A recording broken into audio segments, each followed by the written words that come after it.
Hey everybody, it's me, Eric Comley, Garrard County 4-H Youth Development Agent, and we are back with another edition of On the Ground. I feel like it's been forever since I've had the chance to get out and do a little bit of exploration and see what kind of cool things are out there. But I just happened to be driving by and saw this plant, and this is one that I have not really paid much attention to before. But really just a cool plant. So and I'll tell you about this one in just a second. You know, I started doing these more than a year ago and have enjoyed it so much, and I really appreciate everybody's support on these. I actually finally won an award based on these, and thank you for all the people that thought it was award worthy.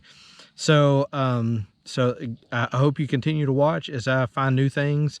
These were designed so that people who didn't get a chance to see some of these cool plants, or especially during the pandemic, if you didn't have the chance to get out, then hopefully this brings a little bit of the outside into you.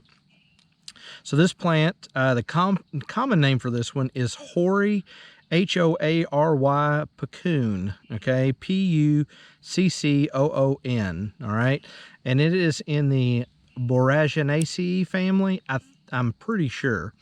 And so let's talk a little bit about the plant. So of course the common name puccoon actually is a term that is used for and is used for several kinds of plants, and mostly that produce these yellow and red dyes. And it was actually given to plants by Native Americans. And so I can't speak to the etymology or the beginnings of that. I just know that it's Native American in Genesis, as far as the beginnings of it. As far as the scientific name, this one is Lithospermum canescens.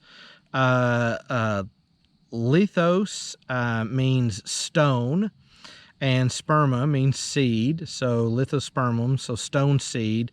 And the reason it's called that is because the seeds of this particular flower or this plant, they're very hard.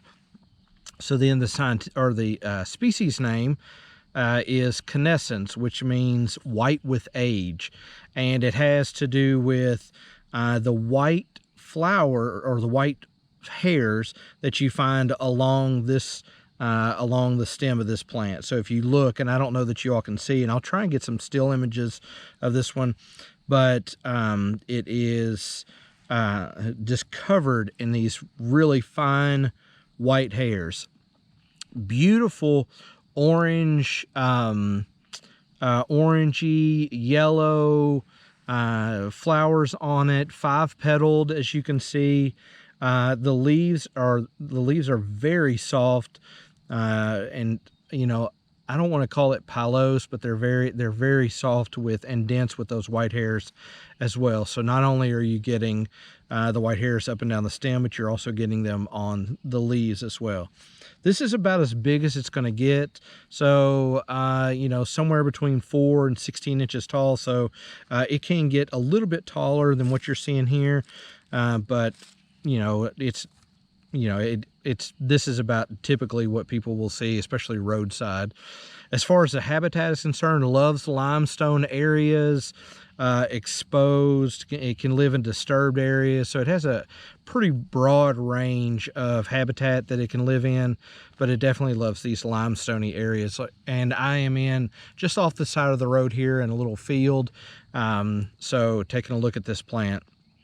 As far as historical and medicinal uses, historically it was used to treat like swelling and aches, especially like joints. And for somebody like me who has a lot of like really bad joint problems, knees and ankles and everything else, you know, this would be a plant that I would probably historically would have been interested in, but I don't think that there is any current modern medicinal significance to this particular plant.